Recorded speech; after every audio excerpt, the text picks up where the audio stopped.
there has been more expansion and breakthroughs in science and technology in the last 200 years than there has ever been in the whole history of humanity.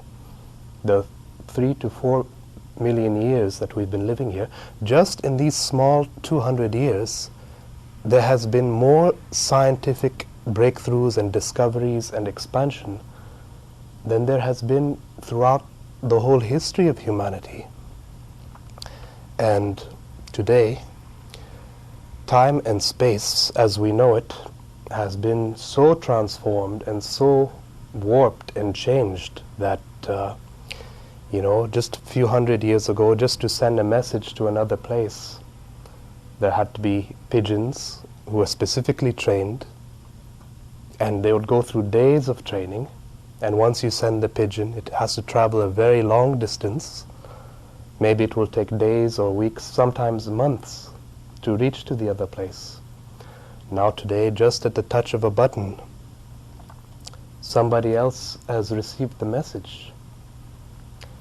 So definitely our science and technology has totally transformed the way we interact with the world, the practical realities that we know. But one thing that it has done is our understanding, our consciousness. This is a huge problem, that our consciousness and our inner wisdom has not been expanding at the same rate as our science and technology. Understand what I mean? So this has created such an enormous imbalance where unless we have these instruments in our hands and we learn how to use them responsibly, then it's not different than giving vicious weapons in the hands of little children. And this is how you will find the more and more power that becomes available to a human being. When you have such power and such science and technology that has an influence on so many other human beings' life, the more power that you have is the more is the need for responsibility. Now human consciousness becomes totally essential.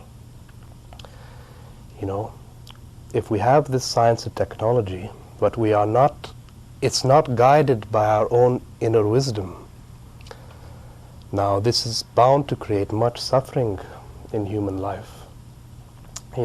For example, the last World War with the atomic bomb, it would not have been possible unless scientists had discovered how to split the atom, because they found, okay, if you split the atom, inside the nucleus of the atom, it's capable of releasing such tremendous energy to the point that it can destroy whole nations. And this discovery, it was exploited by people in high positions of power in the government. And was it used for the well-being of humanity?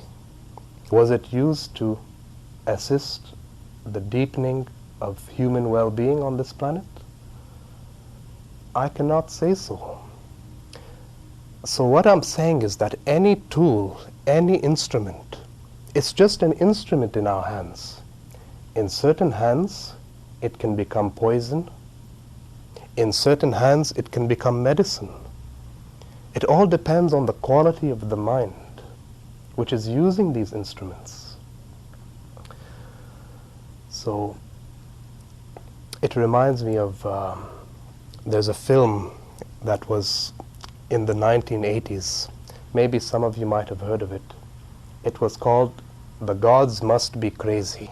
There's a plane that's traveling over the African desert, a jet plane. The pilot, he's drinking a Coca-Cola bottle. He finishes the Coca-Cola bottle, throws it out of the window, and the Coca-Cola bottle, it falls into the desert. And there's a tribe that lives in this desert.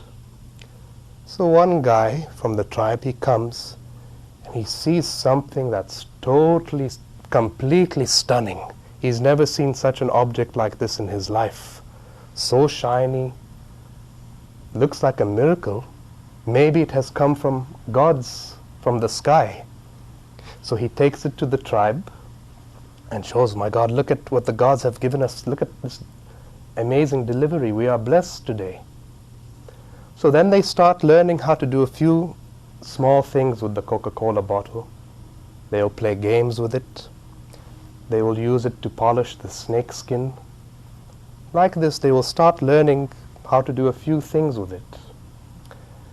But then suddenly, one day, somebody in the tribe starts to become possessive. And because it's the only object that's like this, now all kinds of things start happening which has never happened before in the tribe. They start fighting with one another. Somebody is jealous that the other person has the bottle and he does not have it. And like this, the tribe just starts going, starts creating such chaos and disharmony amongst the tribe. And finally, the leader of the tribe takes the cola bottle and he says, okay, this thing we thought it was a blessing in the beginning, and now it seems that it has only given us misfortune. It's just become a curse for us. So he tries to get rid of the Coca-Cola bottle and he tries to take it out of the desert. If we don't have the necessary inner wisdom to use whatever tools that we have in the world responsibly, then this is bound to contribute to more and more suffering on the earth.